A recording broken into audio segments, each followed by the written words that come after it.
دوستان عزیز، ما به سوی ده باز میگردیم. البته در این راههایی که میبینید کودکی های ما گم شده است و ما همه ساله کفتن میآییم، اما متاسفانه نمیابیم کودکی خود را. اما من به خاطر همین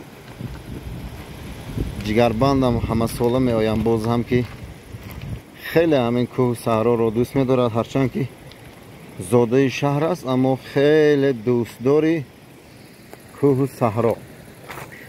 باور میکنید روزی که باید اینجا می اومدیم شبش چشمش را خواب نبود که من سحر لیلاق میروم، به تماشا میروم.